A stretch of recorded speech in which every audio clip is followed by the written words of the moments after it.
ఢిల్లీలో కమలం గుర్తుకు తాకట్టు పెట్టిన చరిత్ర చంద్రశేఖర్ రావుది.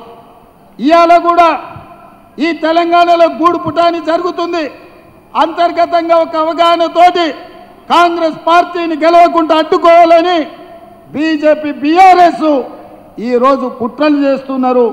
ఈ కుట్రల్ని తిప్పికొట్టాల్సిన బాధ్యత ఖమ్మం మహబూబాబాద్ పార్లమెంట్ నియోజకవర్గ కార్యకర్తల మీద ఉన్నది.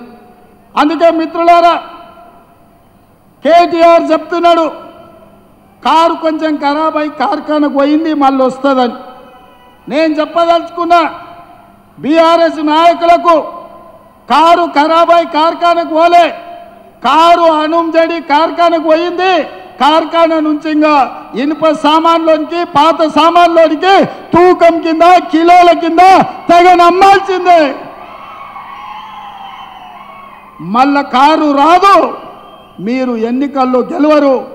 నామ నాగేశ్వరరావు గారికి నేను సూచన చేస్తున్నా, చంద్రశేఖరరావు మాటలు నమ్మి మోసపోవద్దు. నమ్మించి మోసం చేసుట్లా చంద్రశేఖరరావును మించినోడు లేడు, ఆ కుటుంబానితో పోటీ పడేటోడే లేడు.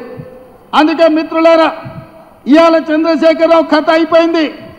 మన బోర్ల పడ్డాడు, బొక్కలు ఇరిగినాయి అసెంబ్లీ ఎన్నికలప్పుడు. ఇప్పుడు మిగిలింది పడగ. ఆ పడగ మీద కూడా ఒక దెబ్బ వేయండి, దాంతో ఆ కాలనాగు సమస్య తీరిపోతుందని మా మిత్రులకు చెప్తున్నా. ఇవాళ మిత్రులారా, మా ఖమ్మం జిల్లా నాయకులు మొన్న మధ్యలో కలిసినప్పుడు నేను అడిగిన మా దుర్గాప్రసాద్ను, మా బ్రహ్మయ్యను, ఏమన్నా అంటే ఏముందన్నా చంద్రశేఖరరావును ఓడించినాం, ఇక మాకు పెద్దగా పనేం లేదని. మా సోదరులు నేను ఒక మాట చెప్తున్నా, డిసెంబర్ 3 తారీఖు నాడు వచ్చిన ఫలితాలు సెమీఫైనల్స్ మాత్రమే. ఆ సెమీఫైనల్స్లో కాంగ్రెస్ టీము బీఆర్ఎస్ టీమును కల్వకుంట్ల చంద్రశేఖరరావును నడుగు ఇరగొట్టిండ్రు. ఇవాళ మే 13 తారీఖు నాడు జరగబోయే ఎన్నికలు ఫైనల్స్. ఆ ఫైనల్స్లో Telangana team versus Gujarat team. ఆ టీంకు నరేంద్ర మోడీ నాయకత్వం వహిస్తే తెలంగాణ టీంకు రాహుల్ గాంధీ గారు నాయకత్వం వహించబోతున్నారు. అందుకే మిత్రులారా, ఇవాళ మా తెలంగాణ 4 కోట్ల టీం మిత్రుల్ని, మెంబర్లని, సభ్యులని నేను అడుగుతున్నా, ఇవాళ గుజరాత్ను ఓడిద్దామా లేదా? గుజరాత్ను ఓడిద్దామా లేదా? గుజరాత్ను ఓడిద్దామా లేదా? మన తెలంగాణను గెలిపించుకుందామా లేదా? ఫైనల్స్లో మనం గెలిచి ఛాంపియన్షిప్ మనం గుంజుకుందామా లేదా?